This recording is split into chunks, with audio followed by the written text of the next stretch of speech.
Everyone, last ভিডিওতে আমি তোমাদেরকে গেস করতে বলেছিলাম যে সান্নিধ্যের অন্নপ্রাশনের কি গিফট এলো। তো অনেকেই তোমরা কমেন্ট করেছো, কিন্তু আনফর্চুনেটলি একটাও হয়নি। তো অ্যাকচুয়ালি আমি অর্ডার করেছিলাম বেবি হাগের একটা হাই চেয়ার ফার্স্ট ক্রাইতে।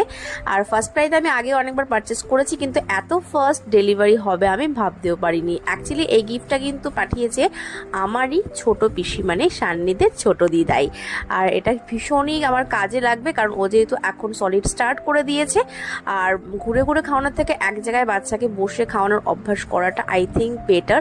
আর ও যাতে নিজে হাতে করে খেতে পারে, সেই জন্য কিন্তু এই হাই চেয়ারটা আমার ভীষণ কাজে লাগবে। তো এখন তো নিজে হাতে খেতে পারবে না, বাট আরও 2-3 মাস পর কিন্তু ওকে আমি অভ্যেস করাবো যাতে করে ও নিজেই খেতে পারে। তো তোমাদের ফাইনাল লুকটা দেখাচ্ছি, দেখো। তো এর আগে এটাকে ভালোভাবে কিন্তু অ্যাসেম্বল করতে হবে, আর অনেকটা টাইম নিয়ে কিন্তু অ্যাসেম্বল করতে হয়েছে। তো এই যে দেখো এখানে ফাইনাল লুক, এটা কিন্তু ভীষণ সুন্দর হয়েছে। আর এটা মানে 3 রকম ভাবে আমি ইউজ করতে পারবো, high, normal and booster seat. তো তোমাদের কেমন লাগলো জানিও।